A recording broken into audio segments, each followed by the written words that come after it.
अफवांमुळे शहापुरात petrol पंपावर गर्दी, पुरवठा मात्र सुरळीत, प्रशासनाचे आव्हान. शहापूर शहरात पेट्रोल तुटवड्याच्या अफवांमुळे नागरिकांमध्ये संभ्रम निर्माण झाला असून मोठ्या प्रमाणात पेट्रोल साठवण्याच्या उद्देशाने पंपावर अचानक गर्दी वाढली आहे. गर्दीमुळे काही ठिकाणी पेट्रोल तात्पुरते संपल्याची परिस्थिती निर्माण झाली आहे.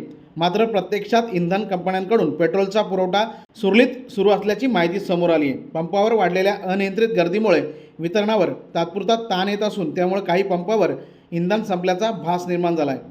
याबाबत शहापूर तालुक्याचे तहसीलदार परमेश्वर कासोळे यांनी नागरिकांना स्पष्ट आवाहन केले आहे की कोणत्याही अफवांवर विश्वास ठेवू नये आणि घाबरून पेट्रोल साठवण्याची गरज नाही. दरम्यान पेट्रोल पंप मालकांकडूनही योग्य नियोजन केले जात असून इंधन वितरण सुरळीत ठेवण्यासाठी आवश्यक उपाययोजना सुरू आहेत. लवकरच परिस्थिती पूर्णपणे नियंत्रणात येईल असा विश्वास व्यक्त करण्यात येत आहे. नागरिकांनी शांतता राखून सहकार्य करावे असे आवाहन प्रशासनाच्या वतीने करण्यात येत आहे.